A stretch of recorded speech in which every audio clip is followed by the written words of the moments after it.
So I'm working on a project for the Telford Town Centre to create a 3-metre tall piece of art.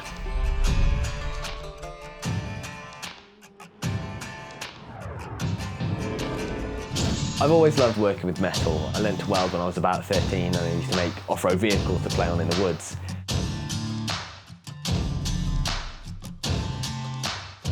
For me, making the sculpture this big, no problem at all, but to get from there to 3 metres tall is a bit of a challenge.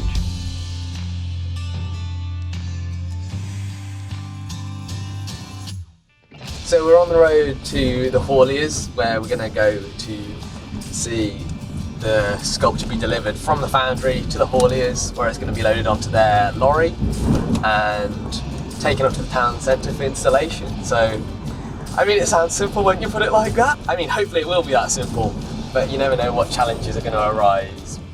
What do you think? Yeah, that's where it's going to go on. It was quite a complicated process. Fortunately, the people that I had on side were great. Hi there, Rob. How are you doing? Yeah, very good, thank you. Yourself? I'm Rob Holding, Managing Director of our Holding Transport. We were approached by Jacob to move a sculpture for him. And because he's a local artist, we thought it'd be something good for the local community. I'll show you the photo. It all wrapped up. I thought, you know, it's almost a Halloween decoration. It took about 2 or 3 hours for it to arrive because they were taking it nice and cautiously. Seeing it come down the road in Donington to RL Holding, I mean, this is a piece that has been pretty much 2 years in the making. I keep on pinching myself. I've set myself goals throughout my career. You know, I wanted to exhibit at certain galleries next to certain artists. Never in my 5-year plan was it to have a 3-metre tall public sculpture. That was a pipe dream. Now it's turned into a reality. How crazy is that? It's the most crazy. It arrived all wrapped up like a mummy. They got a forklift in.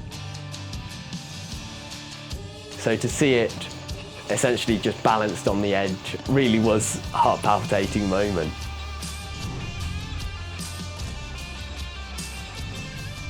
But I knew it was in safe hands. The job went off without a hitch.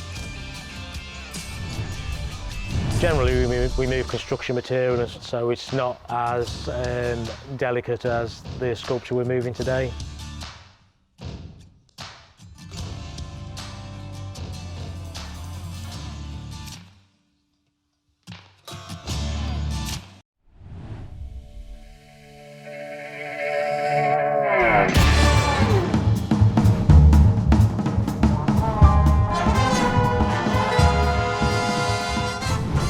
So we pulled into one of the car parks in Telford. There were a few things that needed to be put in place before we backed up. And then the scary part happened for me, which was the reversing. I had no eyes on the piece because I was in the cab, and all I heard was the engine revving as it tried to get over curbs and try and manoeuvre in and out of this space. It was, by all accounts, not a tight space, but when you've got a big lorry in, any manoeuvre's a tight space. How was that? Terrifying. It's here now. Good to go.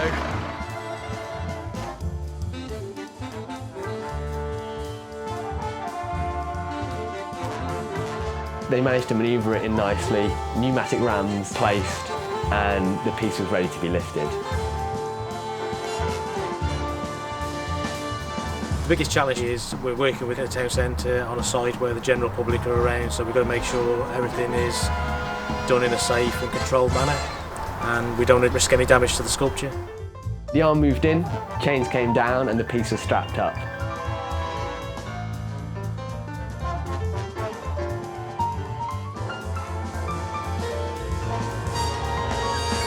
The sculpture can hold its own weight, I know that for sure. It's just if there was any massive jarring moments, there was potentially a risk.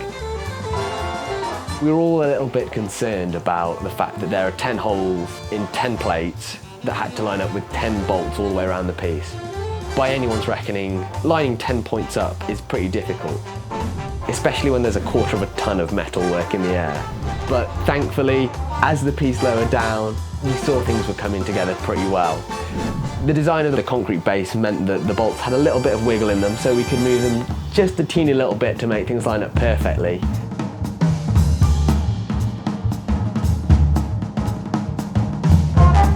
Yeah, it went really well. Quite an easy job, really.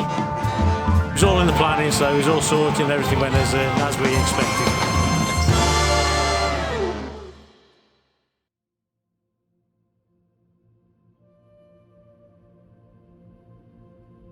Once the piece had touched down, I was able to stand back a bit. And it wasn't till I took a little bit of a break, nipped into Costa for a coffee and just sat there and looked out the window, and there it was, that it really sunk in. Oh man, it's really big. Like even from here it's big. It looks smaller when you're over there. Oh gosh. It was at that point that I just glanced out the window and there it was. And then I realised that that's where it's going to be. It's always going to be there. I keep on pinching myself with how well the project has gone. I thought all the way along, oh, it's going well, but there's going to be a hitch somewhere. But it's installed now. It's all gone smoothly, it's just got to be unveiled.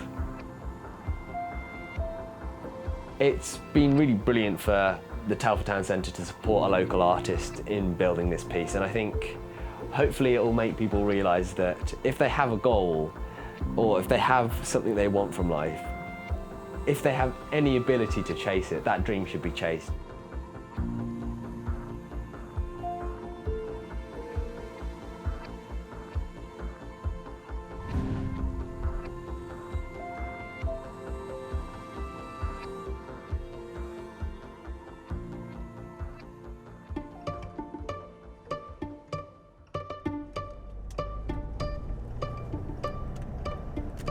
So we're just heading to the Soden Collection. It's a gallery in Shrewsbury that has, in my opinion, some of the greatest works throughout the last sort of 100 years. My name is Jonathan Soden and I am the owner of the Soden Collection. The Soden Collection specialises in contemporary and modern art and sculpture from the 21st century. We have work from Andy Warhol, Banksy, Salvador Dali, Picasso, Miro, Matisse. The selection process for me is very easy. It's, do I like the artwork? Would I see it sitting in my own home? Do I have a passion for it? Does it have an emotional connection to you? And I think that's possibly one of the most important things when you're viewing art, is how it makes you feel. So the rationale behind my art is to try and create a sense of movement, a sense of dynamics, sort of the fleeting moment between 2 points that is almost felt rather than seen.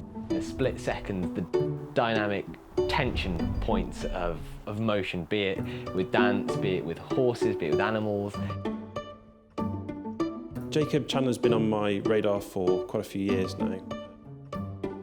His geometric action poses are really stylish, very refreshing, and something so unique in the art world. I started sculpting seriously probably about 5 years ago. The most powerful moment for me came in Wellington.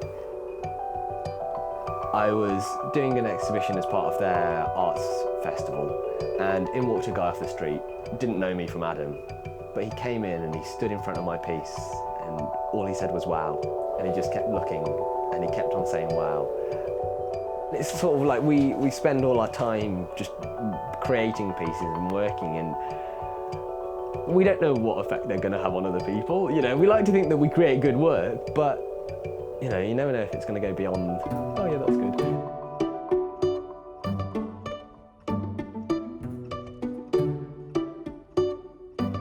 One of my big aims is to get art into the public realm. I think art can be so enriching. Sometimes it's difficult to find the time to go out to a gallery or a museum. To have a public sculpture, it breaks down those barriers. I mean, he's up there with the greats, Henry Moore, Lynn Chadwick, Giacometti.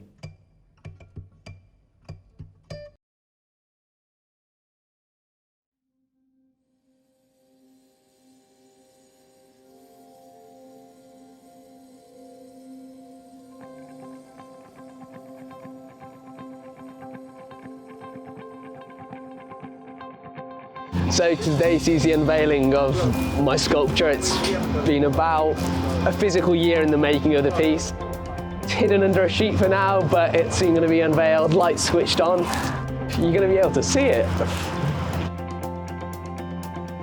Telford's already a very special place, a beautiful place to live, and this just enhances it even more. And I'm delighted to see it in Telford as a town, really, investing in someone like Jacob, who's, you know, investing himself in the town and doing the place proud.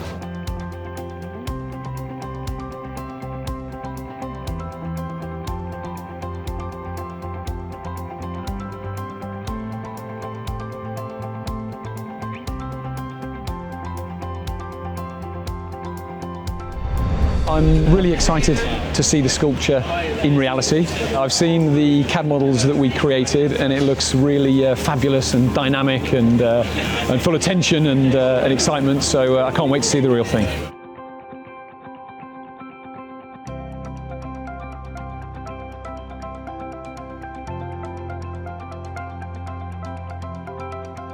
Good evening, everyone. My name's Ed Francis. I'm an architect who's followed Jacob Chandler's career closely, and it's my great pleasure to welcome you all here tonight for this great unveiling of his first public sculpture.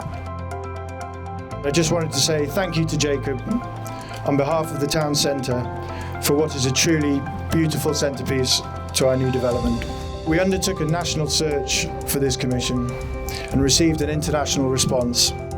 In Jacob's work, we saw an opportunity for a unique, bespoke piece of art from a highly gifted young artist, and the opportunity to catch him before he's too famous. We were therefore very excited to secure Jacob's talents, and we are absolutely delighted with the finished piece.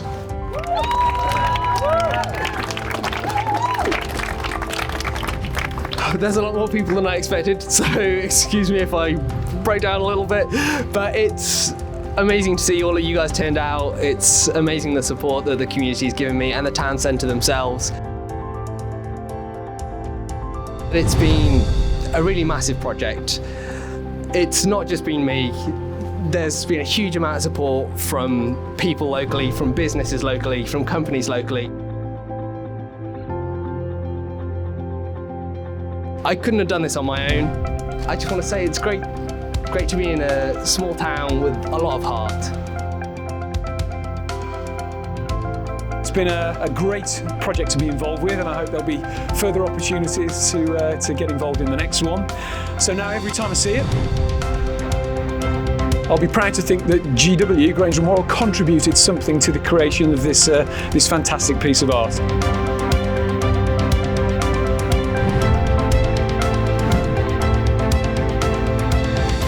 I'm absolutely delighted and honoured to unveil this specially commissioned sculpture.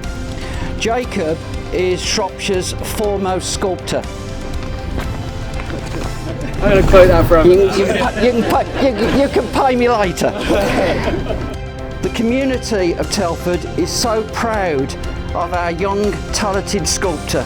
The position of this iconic piece of work will be the gateway to the centre, welcoming all visitors to our wonderful town from far and wide across the UK and abroad.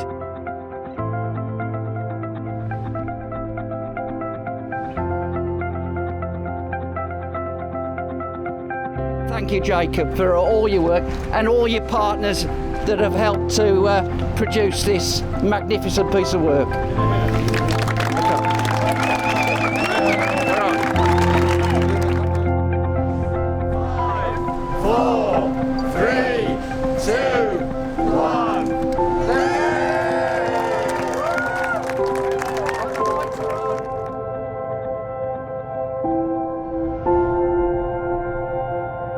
When we first started out with Jacob, we didn't know what he was going to do. We gave him a completely clear remit, and he came to us with a few choices, all of which we liked. This is the one we chose, and I have to say, full size, it's even more impressive.